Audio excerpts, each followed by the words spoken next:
Well, welcome back to OpenLine, talking about the job situation here in Nashville, here locally and nationally, and also if you're thinking about changing careers, what are some of the things you need to be doing? What are some of the things you need to be thinking about? How do you go about approaching that? And the changing nature of work. It's a fascinating time.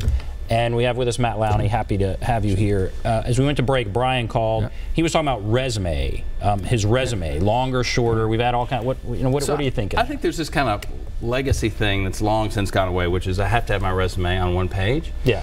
And I find it challenging to say, here's 25 years of my professional summarized in one page. Now, nature of that, I think historically was back when people would only change jobs every 10 years, you could fit 3 jobs on there and you were good. I mean, the nature of the fact that you have most people change jobs every 2 to 4 years, you just need more real estate to explain that and talk about it. And yeah, I don't get too worried about 2 pages. When I get a 3rd page, I kind of go, well, we're getting a little wordy here. We got to figure out what's our brevity moment. But I think if you're on page 2, you don't need to bat an eye about it. And if I look at him and he goes, he's able, I think I counted like 19 years of work experience. Mm-hmm. If he can compress that into 1 page, maybe he's missing out. Maybe there's some things he's not explaining or not saying, hey, we did this quota, or I didn't know what he did for the papers, but if he's doing sales, here's our quotas and met quotas and this and revenue targets and all that.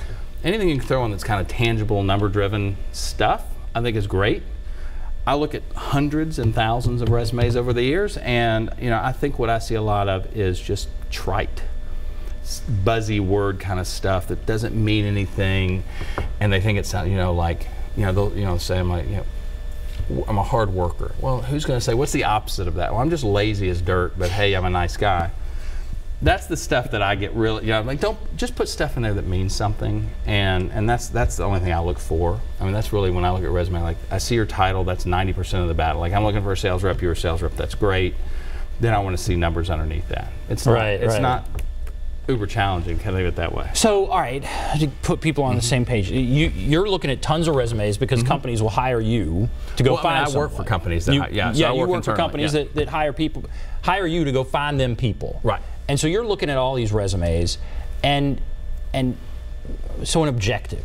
I see that on resume. So do you want an objective? I mean, my objective is to be challenged. Employed by this job. Of course, it's kind of a waste of real estate. So again, I think if you took a panel of 10 recruiters now, 9 would say the objective section is pretty useless. Right. That's pretty valuable real estate. And the newspaper game, that's above the fold, right? That's the headline. So that's the headline. So go with professional summary. Like the very simplest thing to say, professional summary, 18 years of this.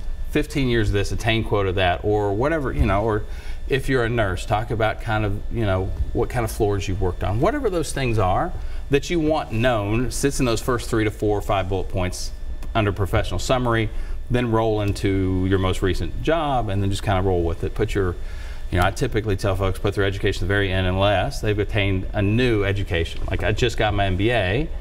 And so I want to highlight that. So I would put that under professional summary, then education. But by and large, kind of go summary, reverse chronological order, education, you're done. You don't need to put references on there. That's kind of goofy. In this world, references are even a little goofy. Okay, in this world we're in now, how much are people even looking at resumes? I mean, I feel like you send your resume in, that's what I've been told. Oh, it's the black hole? Yeah, it's like some black hole. Applying last week, you're saying, the other stations in town, you've really had a tough time. You send it in, it's like, who in the world is seeing this? Who's going to hire this guy? And no one sees it. So there's actually a lot of large companies have that problem, this kind of black hole kind of mentality that candidates get.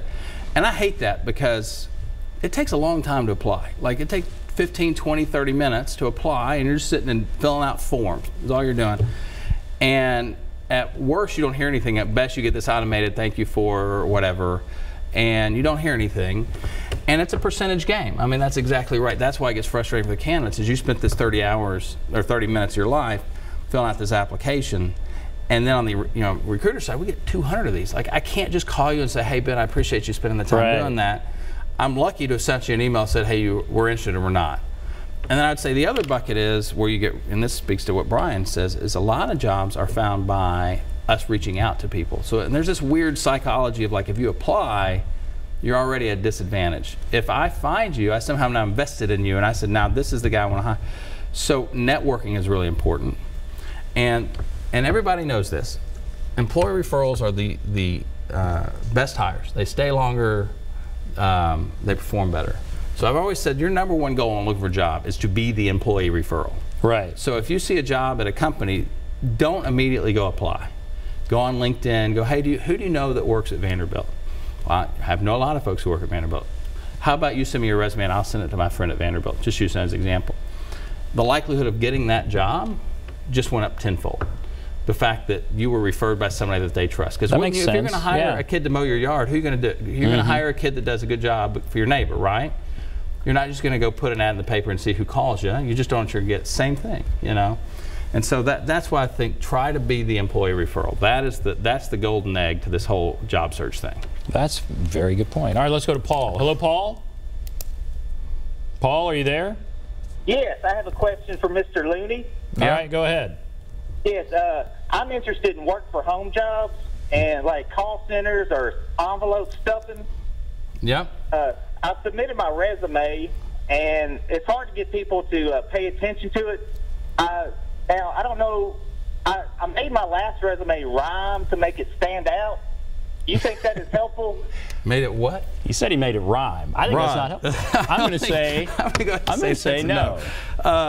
Let's just got to get the core of like the work from home piece of that. Let's just go with that. Go with that. So yeah, I think there's actually something to that. You actually, and I've even seen Channel 5 will actually on their newsfeed will occasionally on their say, hey, this company's usually it's an airline customer service thing.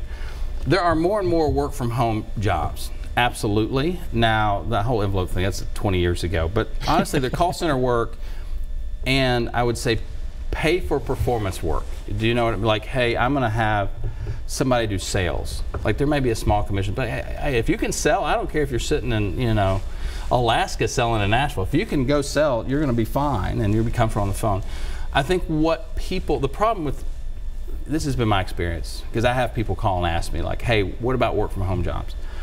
The reality of that ask is, I need to work around my kid's work schedule, kid's school schedule. So really what you'll find is like, I need to work from home. Okay, well then what are the hours? 9 to 2:30. There's the problem. Right. You want work to be on your terms. Right. And I tell folks, if that's the case, go start something. Go do something. Go make crafts and sell at a craft fair. And honestly, you can do okay with that. Mm-hmm.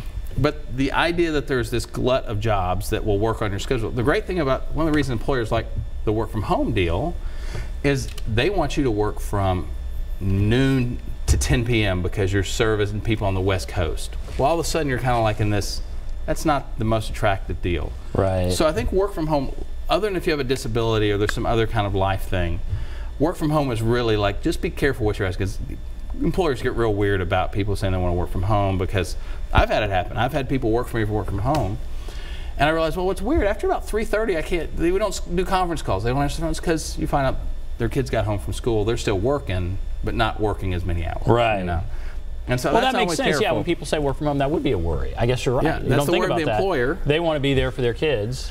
And that's what I'm going to say, especially if it's a second income situation, I say go find something that you can do to generate income. And you know, again, in the world of Lyft and Uber, there's the other plan. I don't actually think it makes a lot of sense to do Uber and Lyft by and large for those folks. Once you kind of back out, they're barely making minimum wage. I've seen research on it. Really? Yeah. You know, there's not that many rides unless you're just doing surge times. Right. You're paying your gas, you're paying your taxes, you're paying your damage on your car. I actually rode my Uber driver the other day.